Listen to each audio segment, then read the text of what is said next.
111장 갈릴레아의 베들레헴에서 일행이 갈릴레아의 베들레헴에 도착한 것은 저녁 때였다. 이 이름을 가진 도시들은 풀덤불과 수풀과 목장으로 둘러싸인 기복이 있는 언덕들 위에 전개되고 그 목장에서는 양떼들이 풀을 뜯어먹다가 밤을 지내려고 양의 우리로 내려오는 그런 운명을 가지고 있다는 것을 알 수 있다. 하늘은 다 끝나가는 짙은 황혼이 아직 남아있어 붉게 물들어 있다. 대기에는 양들의 방울소리와 매매하고 우는 떨리는 울음소리, 거기에 노는 어린이들의 즐거운 외침과 그들을 부르는 어머니들의 목소리까지 합쳐진 전원음악이 가득 차 있다.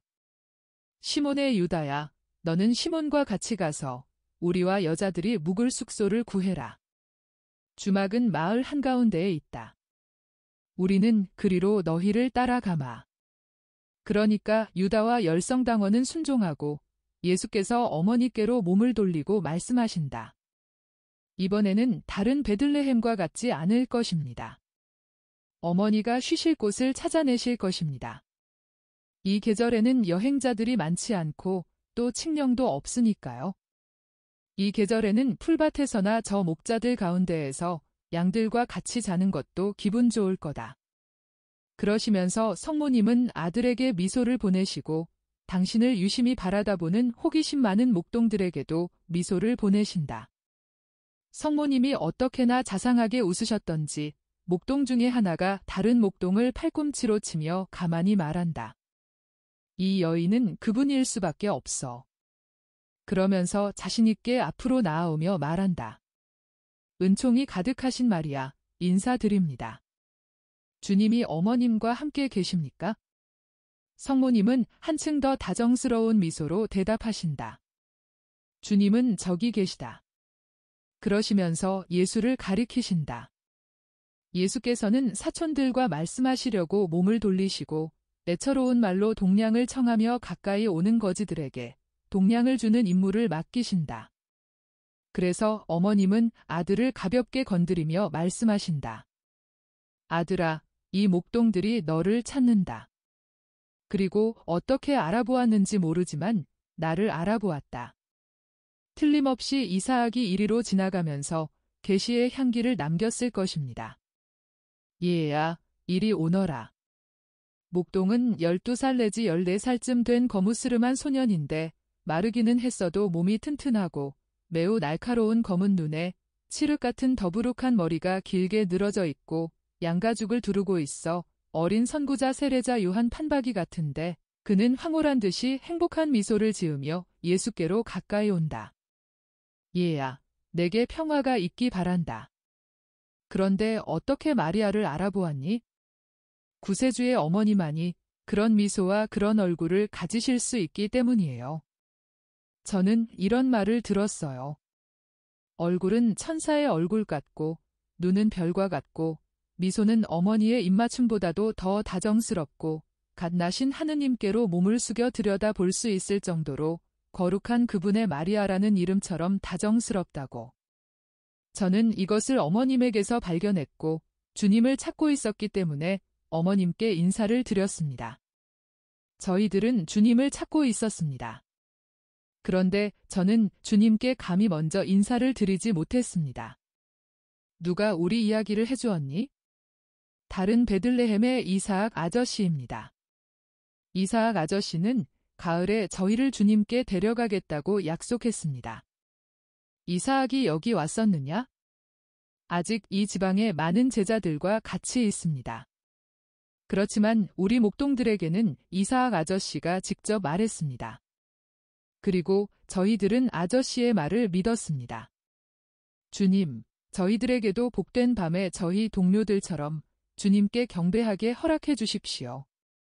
그러면서 길바닥의 먼지에 무릎을 꿇는다. 그리고 읍내의 문, 이 도시에는 성곽이 없으니까 말하자면 문이란 말이다. 문에 양떼를 먹게 한다른 목자들에게 소리를 지른다. 그곳은 예수께서 여자들을 기다려서 같이 마을로 들어가시려고 걸음을 멈추신 곳이기도 하다. 목동은 이렇게 소리친다. 아버지, 형들, 친구들, 우리는 주님을 만났어요. 오세요. 같이 경배합시다. 목자들은 고통의 양떼를 데리고 예수 곁으로 와 모여서 다른 데로 가시지 말고 멀리 떨어져 있지 않은 그들의 보잘것없는 집에 친구들과 같이 머무시는 것을 수락해 주십사고 청한다. 그들은 이렇게 설명한다. 하느님께서 저희를 보호하시기 때문에 큰 양의 우리가 있습니다. 그리고 방도 여럿 있고 냄새가 좋은 건초가 가득 차 있는 헛간들도 있습니다. 어머님과 자매님들은 여자들이니까 방을 쓰십시오. 그러나 주님이 쓰실 방도 하나 있습니다. 다른 사람들은 저희들과 같이 헛간의 건초 위에서 잘 수 있습니다. 나도 당신들과 같이 있겠어요. 그리고 그것은 내게 있어서 왕의 방에서 자는 것보다도 더 아늑한 휴식이 될 것입니다. 그러나 우선 유다와 시몬에게 알리러 가자. 선생님, 제가 가겠습니다 하고 베드로가 말하고 제베데오의 야고보와 같이 간다. 일행은 길가에 가서 멈추어 서서 내 사도가 돌아오기를 기다린다. 목자들은 예수를 마치 벌써 영광 중에 계신 하느님이신 것처럼 쳐다본다. 그리고 가장 어린 목동들은 예수와 성모님께 대한 세세한 것을 모두 머릿속에 새겨두려고 하는 것 같다. 성모님은 매해매해하고 울면서 와서 당신 무릎에 주둥이를 비비는 어린 양들을 쓰다듬어 주시려고 몸을 숙이셨다. 내 친척 엘리사벳의 집에도 어린 양이 한 마리 있었는데 나를 볼 때마다 따아느린 내 머리를 핥곤 했어요. 나는 그 어린 양을 친구라고 불렀어요. 내게는 정말 어린이 같은 친구였고 또 할 수 있을 때면 언제나 내게로 달려오곤 했으니까요. 이 어린 양이 눈이 두 가지 빛깔이어서 영락없이 그 어린 양을 연상시켜요. 이 어린 양을 잡지 마세요. 그 어린 양도 내게 대한 그 사랑 때문에 살려주었어요. 부인, 이놈은 새끼 양 암컷인데 눈빛깔이 두 가지기 때문에 팔려고 했었습니다. 게다가 한 눈은 잘 보이지 않는 것 같습니다. 그러나 어머님이 원하시면 그대로 기르겠습니다. 오, 그래요. 나는 사람들이 어린 양은 절대로 죽이지 말았으면 해요. 어린 양들은 정말 순진하고 또 그 목소리는 엄마를 부르는 어린아이의 목소리 같아요. 어린 양을 한 마리 죽이면 어린아이를 하나 죽이는 것 같은 생각이 들어요. 부인, 그러나 그렇게 되면 즉 모든 어린 양이 살아남아야 한다면 이 세상에 우리가 있을 자리는 없어지겠습니다 하고 제일 나이 많은 목자가 말한다. 나도 그건 압니다. 그렇지만 나는 어린 양들의 고통과 어미 양들의 고통을 생각하는 것입니다. 어미 양들은 새끼들을 빼앗기면 너무나 많이 울어요. 어미 양들은 정말 우리처럼 어머니 같아요. 그런데 아무도 괴로워하는 것을 볼 수가 없지만 이렇게 가슴이 찢어지는 듯한 고통을 당하는 어머니에 대해서는 애를 끊는 듯한 고통을 느낍니다. 이것은 다른 어떤 고통과도 다른 고통입니다. 그것은 우리 어머니들에게는 아이의 죽음으로 인한 충격으로 가슴과 뇌만 찢어지는 것이 아니라 우리의 태까지 찢어지기 때문입니다. 우리 어머니들은 언제까지나 우리 아이와 결합해 있어요. 그래서 그 아이를 우리에게서 빼앗아 가는 것은 우리를 갈기갈기 찢어놓는 것과 같아요. 성모님은 이제는 미소 짓지 않으시고 눈물 한 방울이 그 파란 눈에서 반짝인다. 그리고 당신의 말씀을 듣고 당신을 바라다 보시는 예수를 쳐다보시고 마치 누가 당장 예수를 당신 곁에서 빼앗아 갈까 봐 겁이 나는 듯이 예수의 팔에 손을 얹으신다. 먼지가 뽀얗게 일어나는 길로 무장을 한 사람들의 작은 집단이 온다. 6명인데 그들과 같이 여러 사람이 소리를 지르며 온다.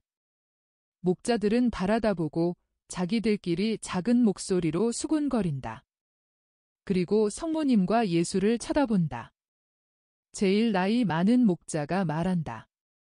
오늘 저녁 베들레헴에 들어가지 않으시는 것이 다행입니다. 왜요? 지금 막 지나간 저 사람들은 읍내로 들어가는데 어떤 어머니한테서 아들을 빼앗아 가려고 가는 겁니다. 아이고. 그렇지만 왜 그래요? 죽이려고요. 아이고. 맙서사. 무슨 일을 했기에 죽여요? 예수께서도 그것을 물으신다. 그리고 사도들은 들으려고 가까이 다가온다. 산길에서 돈 많은 요엘이 피살체로 발견되었습니다. 요엘은 시카미논에서 돈을 많이 가지고 돌아오는 길이었습니다. 그러나 그것은 도둑들이 한 짓이 아니었습니다. 돈은 죽은 사람의 몸에 그대로 있었으니까요. 요엘과 같이 여행을 한 하인의 말로는 주인이 돌아온다는 것을 먼저 달려가서 알리라고 했었는데 길에서 살인이 있은 장소로 가다가 지금 사람들이 죽이러 가는 청년 혼자만이 있는 것을 보았답니다. 그 뒤 마을 사람 2사람도 그 청년이 요엘을 습격하는 것을 보았다고 맹세합니다. 그래서 지금 죽은 사람의 친척들이 젊은이를 죽이라고 요구하는 겁니다. 그런데 만일 그 청년이 살인자라면 당신은 그걸 믿지 않는 것입니까? 이건 있을 수 없는 일로 생각됩니다. 젊은이는 소년기를 조금 지난 나이이고 착합니다. 그 젊은이는 외아들인데 항상 어머니와 같이 살고 어머니는 과부인데 거룩한 과부입니다. 그 청년은 재산도 있고 여자들을 생각지도 않습니다. 그 젊은이는 싸움꾼도 아니고 미치지도 않았습니다. 그런데 왜 사람을 죽였겠습니까? 그렇지만 원수들이 있는지도 모르지요. 누가요? 죽은 요엘 말입니까? 또는 죽였다는 비난을 받는 아벨 말입니까? 비난받는 사람 말입니다. 아, 그건 모르겠습니다. 아니, 그건 모르겠습니다. 여보시오, 솔직히 말하시오. 주님, 이건 제가 생각하는 것인데 이사학은 이웃에 대해서 나쁘게 생각하지 말라고 말했습니다. 그러나 죄 없는 사람을 구하기 위해서는 말하는 용기가 있어야 합니다. 만일 제가 말을 하면 제 말이 옳건 그르건 여기서 도망쳐야 할 것입니다. 아세르와 야곱은 유력자들이니까요. 염려 말고 말하시오. 당신은 도망칠 필요가 없을 것입니다. 주님, 아벨의 어머니는 아름답고 젊고 얌전합니다. 아세르는 품행이 단정하지 않고 야곱도 그렇습니다. 아세르는 과부를 좋아하고 야곱은 그가 요엘의 처와 정을 통한다는 것을 마을에서는 알고 있습니다. 제 생각에는 알았습니다. 친구들, 가자. 여자들은 목자들과 남아 있도록 해요. 곧 돌아올 터이니까. 아니다. 아들아. 나도 같이 가겠다. 예수께서는 시내 중심지로 빨리 가신다. 목자들은 어떻게 할지 결정을 내리지 못하고 있다가 예수를 따라 가시는 성모님과 알페오의 마리아를 빼놓고 모든 여자들과 같이 남아있는 가장 나이 어린 목동들에게 양떼를 내맡기고 사도들의 무리를 따라잡으려고 걸음을 재촉한다. 베들레헴의 제일 큰 길을 가로지르는 셋째 교차로에서 일행은 가리오 사람과 시몬과 베드로와 야고보를 만났는데 이들은 쉴 새 없이 요란한 손짓을 하고 큰 소리로 떠들면서 온다. 선생님, 기막힌 사건입니다. 기막힌 사건이요. 그리고 얼마나 가슴 아픈 일입니까? 하고 베드로가 엉망이 된 얼굴로 말한다. 한 아들을 죽이려고 어머니에게서 강제로 빼앗아 갑니다. 어머니는 하이에나처럼 아들을 방어합니다. 그러나 여자의 몸으로 무장을 한 여러 사람에 대항하니 하고 열성당원 시몬이 덧붙인다. 그 여자는 벌써 여기저기서 피를 흘립니다 하고 가리오 사람이 말한다. 여인이 그의 집 대문을 꽉 잠갔기 때문에 그 사람들은 대문을 부수었습니다 하고 제베데오의 야고보가 말을 끝맺는다. 그 여자를 가서 만나겠다. 그러세요. 예. 선생님만이 그 여인을 위로하실 수 있습니다. 일행은 마을 중심지를 향하여 오른쪽으로 돌았다가 왼쪽으로 돈다. 아벨의 집 근처로 몰려들어 심하게 움직이는 소란스러운 군중이 벌써 보이고 비통하고 끔찍하고 사납고 그러면서도 동시에 불쌍한 여인의 울부짖음 소리가 여기까지 들려온다. 예수께서는 서둘러 소란이 극도에 달하여 있는 아주 작은 광장에 이르신다. 광장이라기보다는 오히려 길이 좀 넓어진 곳이다. 여인은 경비병들에게 아들을 빼앗기지 않으려고 아직도 싸우고 있다.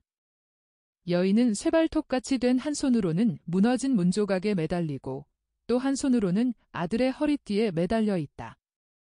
만일 누가 그를 아들에게서 떼어놓으려고 하면 그를 사납게 물며 매를 맞는 것도 머리가 뒤로 젖혀질 정도로 사납게 머리채를 잡아당기는 데서 오는 고통도 개의치 않는다. 그리고 물지 않을 때에는 이렇게 부르짖는다. 내 아들을 놔라. 살인자들아. 내 아들은 죄가 없다. 요엘이 맞아 죽던 날 밤에 내 아들은 내 곁에서 침대에 누워 있었다. 살인자들, 살인자들, 중상하는 자들, 더러운 놈들, 위증자들. 그를 납치해 가려는 자들에게 어깨가 붙잡히고 팔이 끌리는 젊은이는 엉망이 된 얼굴로 뒤돌아보며 외친다. 엄마, 엄마, 내가 아무 짓도 안 했는데 왜 내가 죽어야 해요? 하고 그 젊은이는 검고 부드러운 눈에 가볍게 곱슬곱슬한 새까만 머리카락을 가진 키가 크고 날씬한 미남자이다. 찢어진 그의 옷 사이로는 거의 어린이의 몸같이 나긋나긋한 젊은 육체가 보인다. 예수께서는 같이 오는 사람들의 도움으로 꽉 들어찬 군중을 해치시고 길을 내어 하찮은 집단이 있는 데까지 가신다. 그때 바로 힘이 다 빠진 여인이 문짝에서 낚궈채져서 아들의 몸에 묶인 부대처럼 길바닥의 돌들 위로 끌려가고 있었다. 그러나 그것은 몇 미터 밖에 계속되지 못한다. 더 맹렬한 일격이 어머니의 손을 아들의 허리띠에서 떼어내니 여인은 앞으로 고꾸라지며 얼굴을 땅바닥에 세게 부딪히고 피를 더 많이 흘린다. 그러나 여인은 즉시 무릎을 꿇고 다시 일어나 두 팔을 앞으로 내민다. 그동안 그들이 잘 비키지 못하는 군중들을 해치고 할 수 있는 대로 빨리 끌고 가는데 그 아들은 왼팔을 빼서 몸을 뒤로 뒤틀면서 흔들며 외친다. 엄마 안녕. 엄마만이라도 내가 죄가 없다는 걸 기억하세요? 여인은 미친 여자와 같은 눈으로 아들을 바라보다가 기절하여 땅에 쓰러진다. 예수께서는 경비병의 집단 앞에 가서 서시며 잠깐 멈추시오, 명령이오. 하고 말씀하시는데 그분의 얼굴은 대꾸를 용납하지 않는 얼굴이다. 당신은 누구요? 하고 그 집단의 한 민간인이 공격적인 어조로 묻는다. 우린 당신을 알지 못하오. 비키시오. 그리고 밤이 되기 전에 이놈을 죽이게 내버려 두시오. 나는 선생이요. 가장 위대한 선생. 야훼의 이름으로 명하니 멈추시오. 그렇지 않으면 하느님께서 당신들에게 벼락을 내리실 거요. 이때에는 예수께서 벼락을 치실 것 같다. 누가 이 젊은이에 대한 증인이요? 나요. 그리고 이 사람도 하고 처음에 말한 사람이 대답한다. 당신들의 증언은 진실한 것이 아니기 때문에 가치가 없소. 그런데 당신은 왜 그런 말을 할 수 있소? 우린 그걸 맹세할 용의가 있소? 당신들의 맹세는 죄요? 우리가 죄를 짓는다고요? 우리가 당신들이 음란을 은밀히 꾸미고 미워하는 마음을 품고 재물을 탐내고 살인을 하는 것과 마찬가지로 위증도 하고 있소. 당신들은 부도덕에 매수되었소. 당신들은 어떤 비열한 언동도 할 수 있는 사람들이요. 당신 말 조심하시오. 난 아세르요. 그럼 나는 예수요. 당신은 이곳 사람도 아니고 사제도 재판관도 아니요. 당신은 아무것도 아니요. 당신은 외부 사람이요. 그렇소. 내 나라는 이 세상이 아니니까 나는 외부 사람이요. 그러나 나는 심판자이고 사제요. 이스라엘의 이 조그마한 부분뿐 아니라 이스라엘 전체와 전 세계의 심판자이고 사제요. 자, 우린 미친 사람은 상대할 필요가 없소. 하고 다른 증인이 말하면서 예수를 비끼게 하려고 밀친다. 한 걸음도 더 나오지 마시오. 예수께서는 당신이 원하실 때에는 목숨과 기쁨을 돌려주시는 것과 같이 굴복시키고 마비시키는 기적의 눈길로 그를 들여다보시며 고함을 지르신다. 당신은 한 걸음도 더 나아가지 못하오. 내 말을 믿지 않소? 그렇다면 보시오. 여기에는 성전의 먼지도 없고 물도 없고 질투와 간음에 대한 심판인 물을 아주 쓰게 만들기 위한 잉크로 쓴 말들도 없소. 그러나 여기에는 내가 있소? 그리고 내가 심판을 하오. 예수의 목소리는 어떻게나 날카로운지 꼭 나팔소리 같다. 사람들은 보려고 서로 떼민다. 성모님과 알페오의 마리아만이 기절한 어머니를 도우려고 남아 계신다. 그리고 내가 어떻게 심판하는지 보시오. 길에 먼지 조금과 물 한 방울을 그릇에 넣어주시오. 그리고 그것을 내게 주는 동안 고발하는 당신들은 대답하시오. 그리고 고발을 당한 너도 대답하여라. 아들아, 너는 죄가 없느냐? 내게 구세주인 나에게 성실하게 대답하여라. 주님, 저는 죄가 없습니다. 아세르, 당신은 진실을 말했다고 맹세할 수 있소? 맹세하오. 나는 거짓말을 할 이유가 없소. 나는 제단을 걸고 맹세하오. 만일 내가 진실을 말하지 않으면 하늘에서 불꽃이 내려와 나를 태우라고 하시오. 야곱, 당신은 진정으로 고발하고 당신에게 거짓말을 시키는 은밀한 동기가 없다고 맹세할 수 있소? 야훼를 걸고 맹세하오. 암살을 당한 내 친구에 대한 사랑으로만 말을 하게 되는 거요. 이 사람하고는 개인적으로 어떤 일도 없소. 그러면 하인인 당신도 진실을 말했다고 맹세할 수 있소? 필요하다면 난 그걸 1000번이라도 맹세하오. 내 주인님. 가엾은 내 주인님. 그러면서 겉옷으로 머리를 가리며 운다. 좋소. 여기 물과 먼지가 있소? 그리고 말이 여기 있소? 지극히 높으신 하느님이시며 거룩하신 아버지, 생명과 명예가 무죄한 사람과 비탄에 빠진 그의 어머니에게 돌려지고 죄가 없지 않은 자에게는 정당한 벌이 내리도록 저를 통하여 진실의 심판을 내려주십시오. 그러나 제가 아버지의 눈에 총애를 받는 것 때문에 불꽃도 죽음도 내리지 마시고 죄를 지은 사람에게 긴 속죄가 내리게 하십시오. 예수께서는 마치 사제가 미사를 드릴 때 봉헌 기도를 하면서 하는 것처럼 손을 그릇 위로 펴시고 이 말씀을 하신다. 그리고 오른손을 그릇에 담그셨다가 젖은 손으로 심판을 받는 네 사람에게 물을 뿌리시고 그들에게 그 물을 한 모금씩 마시게 하신다. 우선 젊은이에게, 그 다음에는 나머지 세 사람, 그런 다음 팔을 가슴에 십자가 모양으로 포개 얹으시고 그들을 바라다 보신다. 군중도 바라다 본다. 그러다가 잠시 후에 고함을 지르며 얼굴을 땅에 박고 엎드린다. 그러니까 나란히 서 있던 네 사람도 서로 쳐다보고 고함을 지른다. 첫째 사람, 즉 젊은이는 깜짝 놀라서 고함을 지르고 다른 사람들은 공포의 소리를 지른다.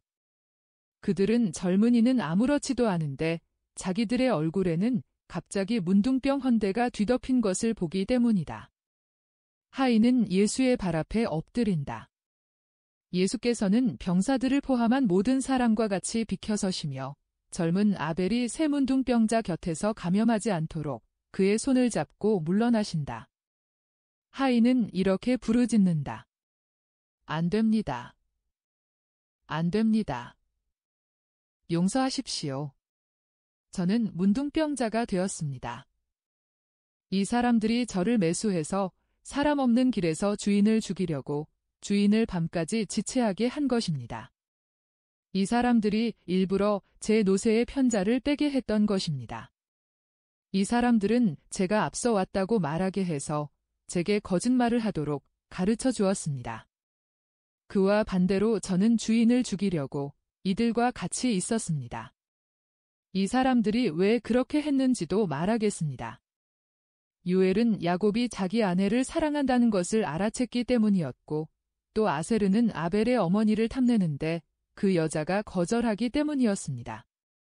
이 사람들은 여자들을 차지하려고 유엘과 아벨을 동시에 죽이기로 의견의 일치를 본 것입니다. 저는 말했으니 제게서 문둥병을 없애주십시오. 문둥병을 없애주세요. 아벨, 너는 착하니 나를 위해 기도해다오. 너는 어머니에게로 가거라. 어머니가 의식을 회복하면 내 얼굴을 보고 다시 조용한 생활로 돌아가게 해라. 그리고 당신들에게는 내가 당신들이 한 대로 당하기를 바란다고 말할 수 있을 거요. 그리고 그것은 인간적인 정의가 될 거요. 그러나 나는 당신들에게 초인간적인 속죄를 시키겠소? 당신들을 소스라치게 놀라게 하는 문둥병 때문에 당신들이 그렇게 되어야 마땅한 것처럼 붙들려서 죽임을 당하는 것을 면하게 되었소. 베들레헴의 주민 여러분, 비켜서고 바닷물처럼 갈라져서 이 사람들이 그들의 오랜 도형장으로 가게 내버려 두시오. 무서운 도형. 즉각적인 죽음보다도 더 끔찍한 도형. 그런데 이것은 그들이 원하기만 하면 뉘우칠 수 있는 가능성을 주시기 위한 하느님의 연민입니다. 자, 군중은 길 가운데를 비워놓으려고 벽에 달라붙는다. 벌써 여러 해 전부터 병에 걸린 것 같이 문둥병 헌대가 뒤덮인 세 사람은 한 줄로 서서 산으로 간다. 내리덮이는 황혼의 정적 속의 새들과 네 발 가진 짐승들의 모든 소리도 잠잠해졌는데 세 사람의 울음소리만이 들려온다. 길에 불을 피운 다음 물을 많이 부어서 깨끗하게 하시오. 그리고 당신들 병사들은 가서 벌이 내려졌고 그것도 가장 완전한 모세의 율법에 따라 벌이 내려졌다고 보고하시오. 예수께서는 당신 어머니와 알페오의 마리아가 여인을 돕고 있는 곳으로 가려고 하신다. 여인은 천천히 정신이 돌아오는데 그동안 아들은 어머니의 얼음장 같은 손을 쓰다듬고 입맞춤을 한다. 그러나 베들레헴 사람들은 두려움이 섞인 경의를 표하며 예수께 청한다. 주님, 저희들에게 말씀해 주십시오. 주님은 참으로 능력을 많이 가지고 계십니다. 주님은 틀림없이 이리로 지나가면서 메시아를 알린 사람이 말한 그분이십니다. 밤에 목자들의 양 우리 곁에서 말하겠습니다. 지금 당장은 젊은이의 어머니가 건강을 회복하도록 도우러 가겠습니다. 그리고 알페오의 마리아의 무릎 위에 앉아있는 여인을 보러 가신다. 여인은 그에게 미소를 보내시는 성모님의 다정스러운 얼굴을 쳐다보면서 점점 더 기력을 되찾는다. 여인은 그의 떨리는 손 위로 몸을 구부리고 있는 아들의 칠흑 같은 머리를 바라다 볼 때까지도 잘 알아차리지 못하고 이렇게 묻는다. 나도 죽은 겁니까? 여기가 림보입니까? 하고. 아니에요. 여긴 세상이에요. 그리고 이 사람은 죽음에서 구출된 당신 아들이고요. 그리고 이분은 구세주인 내 아들 예수예요. 여인은 매우 인간적인 최초의 충동을 보인다. 여인은 있는 힘을 다해서 그의 아들이 숙인 머리를 잡으려고 앞으로 나아온다. 그가 무사한 것을 보고는 으스러져라 하고 껴안으며 울고 웃고 하면서 아들이 어렸을 때에 그에게 기쁨을 표하기 위해서 부르던 이름을 모두 다시 부른다. 예, 엄마, 예, 그렇지만 이제는 저를 보지 말고 이분을 보세요. 이분이 저를 구해주셨어요. 주님을 찬미하세요. 여인은 일어나거나 무릎을 꿇기에는 아직 너무 약해서 떨리고 아직도 피가 흐르는 두 손을 내민다. 여인은 예수의 손을 잡고 눈물로 적시면서 자꾸 입맞춤을 한다. 예수께서는 그의 머리에 왼손을 얹으시고 말씀하신다. 행복하고 평화롭게 사시오. 그리고 항상 착하게 사시오. 아벨, 너도. 아닙니다. 주님. 제 목숨과 제 아들의 목숨을 주님이 구해주셨으니 주님의 것입니다. 제자들이 이곳에 온 때부터 제 아들이 원했던 것처럼 이 애가 제자들과 같이 가는 것을 허락해 주십시오. 저는 이 애를 아주 기꺼이 주님께 바칩니다. 그리고 제발 제가 아들을 따라다니면서 시중을 들고 하느님의 종들의 시중도 들게 허락해 주십시오. 그러면 당신 집은 어떻다고요? 아이고. 주님. 다시 살아나는 사람이 죽기 전에 가졌던 감정을 가질 수 있습니까? 주님에 의해서 마르타는 죽음과 지옥에서 나왔습니다. 이 고장에서는 제 아이를 통해서 저를 괴롭힌 사람들을 미워하게 될지도 모릅니다. 그런데 주님은 사랑을 설교하신다는 것을 저도 압니다. 그러니 이 가엾은 마르타에게 사랑을 받을 자격이 있는 오직 한 분을, 그리고 그분의 사명과 종들을 사랑하게 허락해 주십시오. 지금은 제가 아직 기운이 없어서 주님을 따라갈 수 없을 것입니다. 그러나 그렇게 할 수가 있게 되면 주님, 허락해 주십시오. 저는 주님을 따르고 제 아들 아벨 곁에 있게 될 것입니다. 당신 아들을 따라오시오.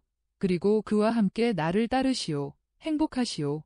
이제는 평안이 있으시오. 내 평화와 함께 안녕. 그리고 그 여인이 아들과 몇몇 경건한 사람의 부축을 받으며 집으로 돌아가는 동안 예수께서는 목자들과 제자들과 어머니와 알페오의 마리아와 더불어 마을에서 나오셔서 들판으로 통하는 길 끝에 있는 양의 우리로 가신다. 모이는 곳을 밝히기 위하여 큰 불을 피워 놓았다. 많은 사람이 밭에 반원형으로 앉아 예수께서 와서 말씀하시기를 기다린다. 그동안 그들은 그날 일어난 일들을 이야기한다. 아벨도 거기에 많은 사람과 같이 있는데 이들은 모두가 그의 무죄를 믿었다고 말하면서 기뻐하였다. 그렇지만 당신들은 나를 죽일 차비가 되어 있었지요. 그 사람들이 요엘을 죽이던 그 시간에 내 집문 앞에서 내게 인사를 했던 자네까지도.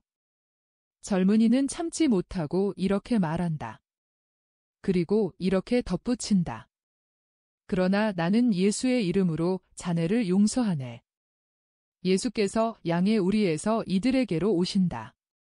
흰옷을 입으시고 키가 크신 예수께서 사도들에 둘러싸여 오시는데 목자들과 여인들이 따라온다. 여러분 모두에게 평화. 만일 내가 온 것이 여러분 가운데 하느님의 나라를 세우는 데 도움이 되었다면 주님을 찬미합시다. 만일 내가 온 것이 어떤 사람이 죄 없음을 분명히 나타나게 하는데 도움이 되었다면 주님을 찬미합시다. 만일 어떤 범죄를 막기에 알맞은 시기에 온 것이 죄 있는 세 사람에게 속죄할 방법을 주는데 도움이 되었다면 주님을 찬미합시다. 이제 오늘 일어난 일들은 우리로 하여금 많은 것을 묵상하게 합니다. 밤이 내려와 두 사람의 마음의 기쁨과 다른 세 사람의 가책을 어두움으로 감싸는 동안 우리는 이 많은 것을 묵상합시다. 밤은 두 사람의 기쁜 눈물과 다른 사람들의 타는 듯한 눈물을 마치 조심성 있는 보자기로 덮듯이 어두움으로 가립니다. 그러나 하느님께서는 그것을 보십니다. 이 모든 일 가운데 하느님께서 율법으로 주신 것을 효력없고 무익한 것으로 보는 이 경향이 있습니다. 하느님께서 주신 율법이 이론적으로는 이스라엘에서 매우 잘 지켜지고 있습니다. 그러나 실제적으로는 그렇지 않습니다. 율법이 여기 있기는 합니다. 그러나 치밀한 고문으로 그것을 죽게 할 정도로 분석하고 해부하고 산산조각을 냅니다. 율법이 여기 있기는 합니다. 그러나 미이라가 된 시체 같아서 겉으로 보기에는 잠이 들어서 꼼짝하지 않고 있는 사람 같지만 생명이 없고 숨을 쉬지 못하고 피가 돌아다니지 않습니다. 이와 같이 너무나 많은 사람의 마음 속에서 율법은 생명도 없고 호흡도 못하고 피도 없습니다. 미이라 위에는 걸상 모양으로 앉기도 하고 물건이나 옷이나 또 하고 싶으면 쓰레기까지도 올려놓을 수 있습니다. 그런데도 미이라는 생명이 없기 때문에 반항을 하지 않습니다. 이와 같이 너무나 많은 사람이 그들의 양심에서 율법이 반항을 하지 않는다는 것을 확실히 알고 율법을 가지고 걸상이나 받침대나 쓰레기통을 만듭니다. 그것은 그들 생각에 율법이 죽었기 때문입니다. 나는 이스라엘의 대부분을 나일강 계곡과 에집트의 사막 여기저기에서 볼 수 있는 화석이 된 수풀과 비교할 수 있을 것입니다. 그것들은 수풀이었습니다. 수액으로 영양이 주어지고 햇빛을 받으며 바람에 살랑거리고 아름다운 잎과 꽃과 열매가 뒤덮인 살아있는 초목의 수풀이었습니다. 그 수풀들 때문에 그 나무들이 자란 그곳은 사람들과 짐승들에게 소중한 작은 지상낙원이 되었었습니다. 그곳에서 사람들과 짐승들은 사막의 황량한 메마름과 모래가 목 안으로 스며들어 오는 뜨거운 먼지로 사람에게 일으키는 타는 듯한 갈증을 잊게 되는 것이었습니다. 사람들과 짐승들은 잠깐 사이에 시체를 바싹 마르게 하고 살을 먼지가 되게 해서 시체를 석회처럼 만들어 놓고 정성스러운 일꾼이 다듬은 것처럼 다듬어진 해, 또 해골을 모래 물결 속에 내버려 두는 무자비한 태양을 잊어버렸습니다. 그들은 기운을 차리게 하고 위로하고 이제 갈 길에 대해서 용기를 다시 주는 물과 과일이 풍부한 그 녹음 속에서 모든 것을 잊어버리는 것이었습니다. 그러다가 알려지지 않은 원인으로 저주받은 물건들과 같이 나무들이 그러는 것처럼 말라버렸다. 그러나 나무들은 죽었어도 아직 사람들의 화덕에 불을 피우거나 밤을 밝히는 장작불을 피워 맹수를 쫓거나 고향에서 멀리 떨어져 있는 여행자들을 위해 밤의 습기를 제거하는 데 소용됩니다. 그러나 그 나무들은 이런 뗄나무로 사용되지 못했습니다. 그 나무들은 돌이 된 것입니다. 돌이. 무수규산이 마술에 의해서 땅에 있는 뿌리에서 줄기로 가지로 입으로 올라온 것 같습니다. 그리고 바람이 불어서 단단하면서도 동시에 물은 설화석고 같이 된 가장 약한 가지들을 부러뜨렸습니다. 그러나 가장 굵은 가지들은 굵은 줄기에 그대로 달려 있어서 필요한 대상들을 속입니다. 그 대상들은 대피할 곳이나 우물이나 신선한 과일같이 요기할 것을 찾다가 햇빛이 눈부신 반사로나 유령 같은 달빛 아래 물이라고는 풍요를 가져다주는 강의 범람대에나 구경하는 평야나 계곡 안쪽에 나무줄기 그림자가 윤곽을 나타내는 것을 봅니다. 그래서 아무것도 가려주는 것이 없는 모래에 반사하는 햇빛으로 피로해진 눈으로 대상들은 유령 수풀로 달려갑니다. 진짜 유령들입니다. 겉으로 보기에는 살아있는 물체 같은 환상이고 실제로는 죽은 물건들이 있는 것입니다. 나는 그런 것들을 보았습니다. 비록 그때 나는 아주 어린아이보다 조금 더 큰 정도였지만 그것을 이 세상에서 가장 비참한 것 중에 하나로 기억에 간직했습니다. 완전히 죽었기 때문에 완전히 비참한 이 세상의 물건들을 만져보고 재보고 달아보기 전까지는 그것들이 이 세상에서 가장 비참한 것으로 내 눈에 보였었습니다. 죽은 것이란 비물질적인 것, 즉 덕행과 영혼을 말합니다. 덕행이 영혼 안에서 죽으면 영혼도 스스로를 죽이기 때문에 죽는 것입니다. 율법이 이스라엘에 있기는 합니다. 그러나 사막에서 화석이 된 나무들과 같이 귀토가 되어 있습니다. 죽어 있다는 말입니다. 오류의 원인이고 유용성 없이 부식될 운명을 지닌 물건입니다. 화석이 된 나무들과 같이 해롭기까지 한 물건입니다. 그것들이 신기루를 만들어서 사람들을 끌어들여 진짜 오아시스에서 멀어지게 하고 그것들과 같은 죽음으로 끌어들여 굶주림과 목마름과 고뇌로 죽게 하기 때문입니다.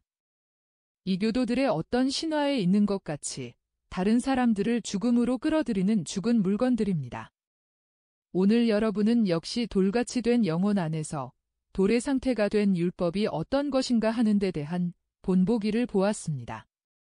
이것은 여러 가지 죄와 불행의 근원입니다.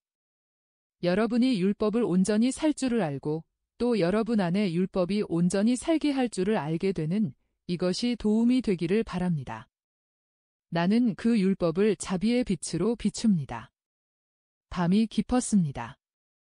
별들이 우리를 내려다보고 하느님께서도 별들과 함께 우리를 내려다보십니다.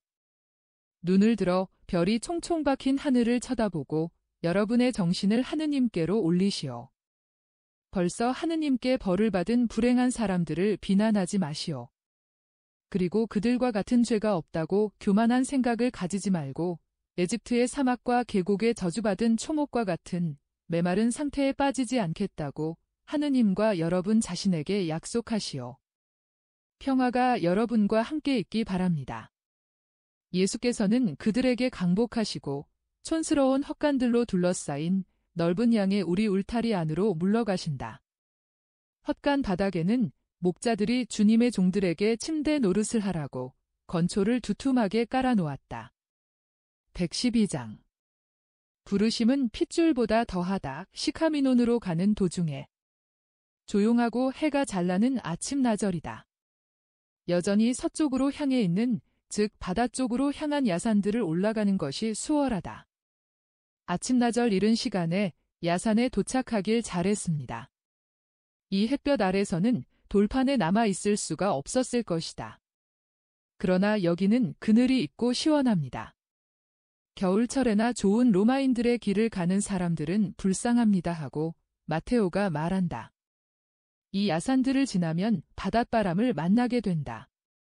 바닷바람으로 공기가 항상 완화되어 있다 하고 예수께서 말씀하신다.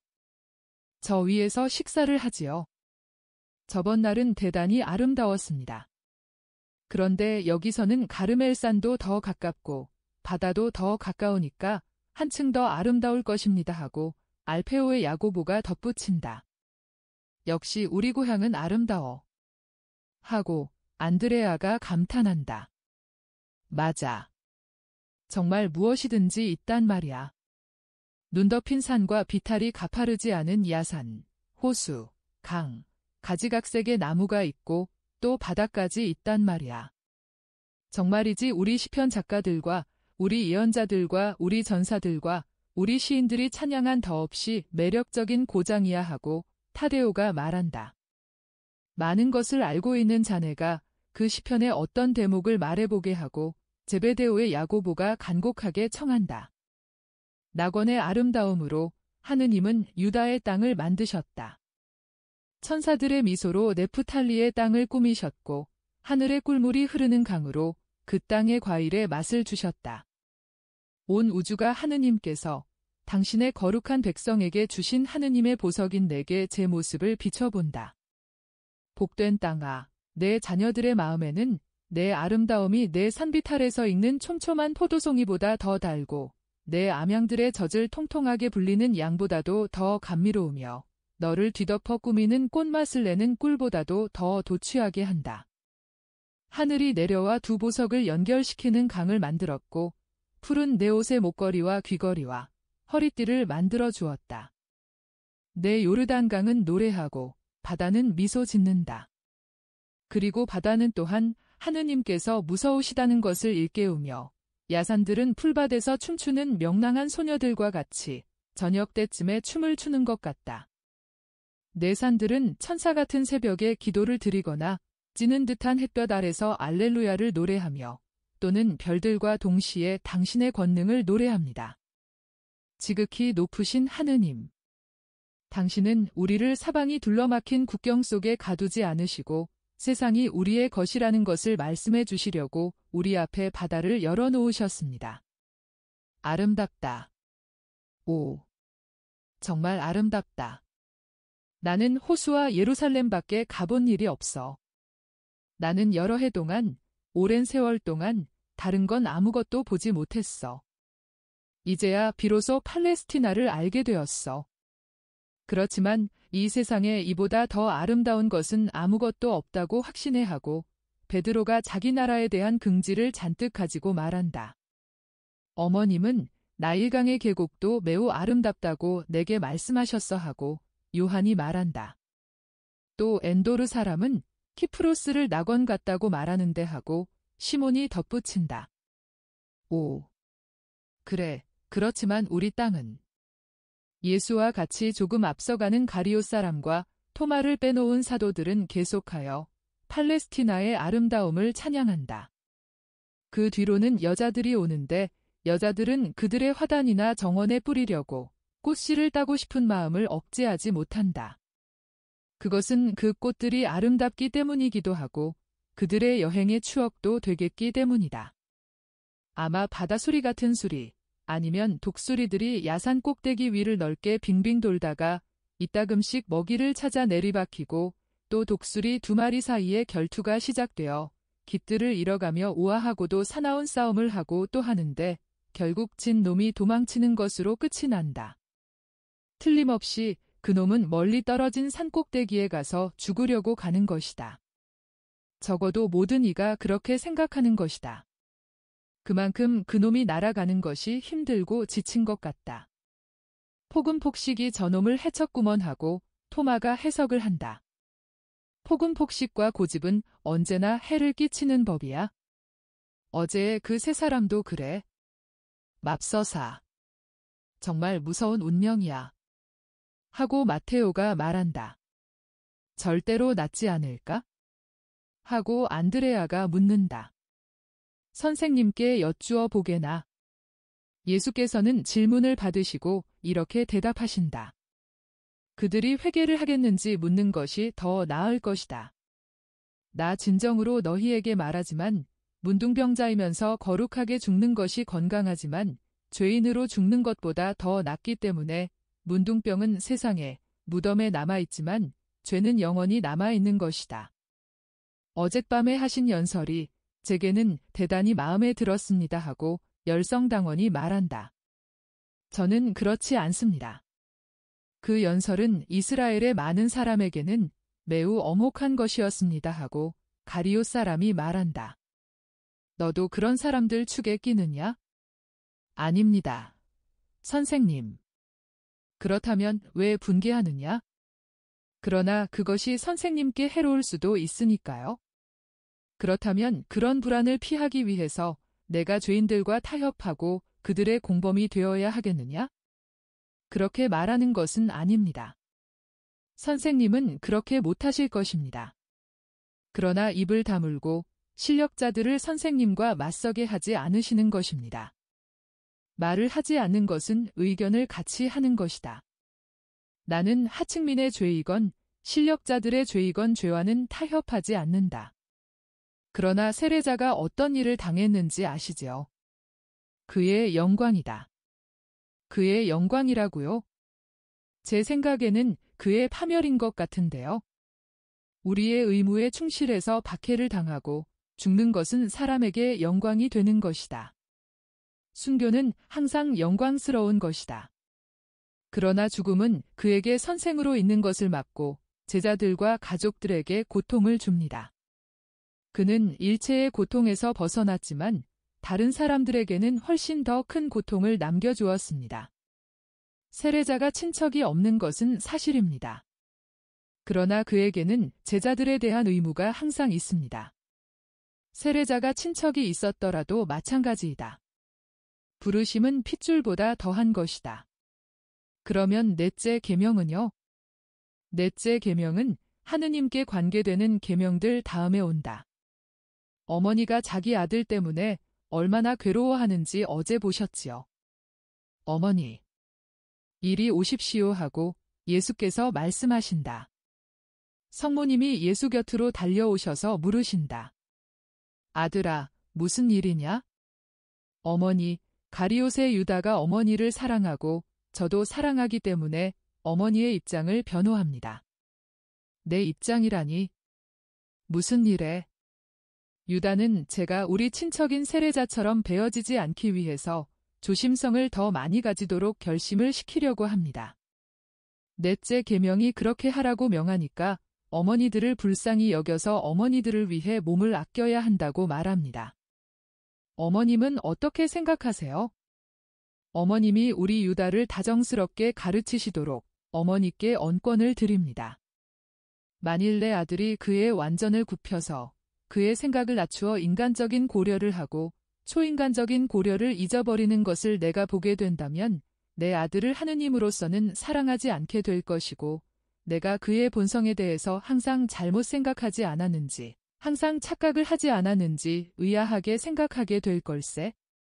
초인간적인 고려라는 것은 자기에게 곤란한 일들과 원한을 스스로 만들 각오를 하고 사람들에 대한 사랑과 하느님의 영광을 위해 사람을 구속하는 것, 구속하려고 애쓰는 것일세. 그렇게 되면 그가 내 아들이니까 불행한 사람일 터이니까 아직 사랑은 하겠지만 악이 있는 힘에 의해서 길을 잃은 아들처럼 동정으로 사랑하지 그가 주님께 충실한 것을 보는 지금 내가 사랑하는 것처럼 이렇게 충만한 사랑으로 사랑하지는 않을 거네. 선생님 자신께 충실하다는 말씀이겠지요. 주님께 충실하다는 말일세. 지금 내 이들은 주님의 메시아이니 누구나가 그런 것처럼 주님께 충실해야 하네. 아니 다른 누구보다도 더 충실해야 하네. 그것은 내 아들이니 그보다 더 큰 사명이 일찍이 없었고 지금도 없고 장차도 절대로 없을 만큼 큰 사명을 가지고 있기 때문이고 이렇게 큰 사명과의 관련으로 분명히 하느님의 도우심을 받고 있기 때문일세. 그렇지만 선생님께 불행한 일이 생기면 어머님은 울지 않으시겠습니까?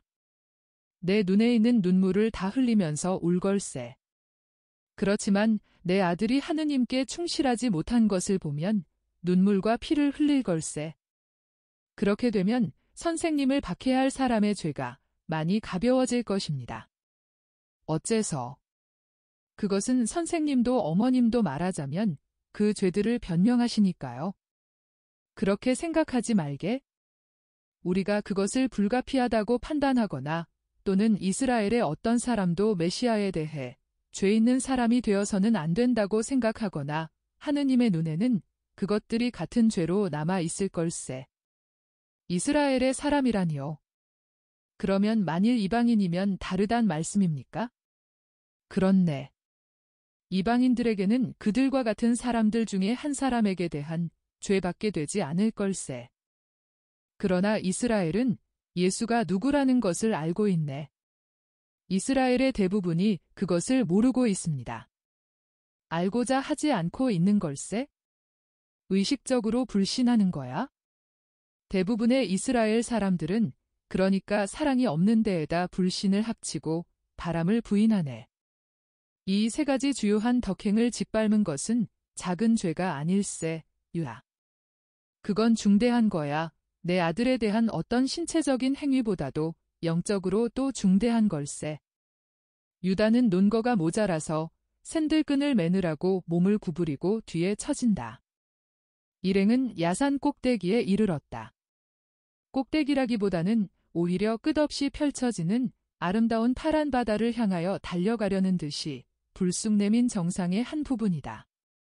위풍당당한 가르멜 산맥 맞은편에 아주 가까이에 있는 해안에 이르는 기분 좋고 통풍이 잘 되는 이 산 꼭대기에 빽빽한 푸른 참나무 숲이 엷은 에메랄드 빛을 내고 있는데 군데군데 뚫린 구멍으로 기분 좋은 햇빛이 내려온다. 내민 이마가 마치 날아가려는 듯이 앞으로 숙여 있는 이 산 밑, 저 아래 중턱에 있는 작은 반몇되기를 지나서 깊은 급류가 흐르고 있는 좁은 계곡이 있다. 이 급류는 물이 부를 때에는 힘이 대단하겠지만 지금은 개울바닥 한가운데를 흘러내려가는 물빛 거품에 지나지 않는다. 급류는 가르멜 산밑을 스치며 바다를 향하여 흘러간다. 급류 오른편에 개울을 끼고 높은 길이 한 가닥 나 있는데 그 길은 만중간에 있는 도시와 내륙 쪽에 있는 마을들을 연결한다. 내가 방향을 제대로 안다면 아마 사마리아의 마을들일 것이다. 저 도시가 시카미논이다 하고 예수께서 말씀하신다. 우리는 저 도시에 오늘 저녁 해질 무렵에 가기로 한다. 내려가는 길은 시원하고 짧지만 어려우니까 지금은 쉬기로 하자. 일행은 빙 둘러 앉는다. 그동안 투박한 쇠꼬챙이에 꽤 어린 양이 구워지고 있다. 틀림없이 목동들의 선물 것이다. 제자들은 자기들끼리 또 여자 제자들과 말하고 있다.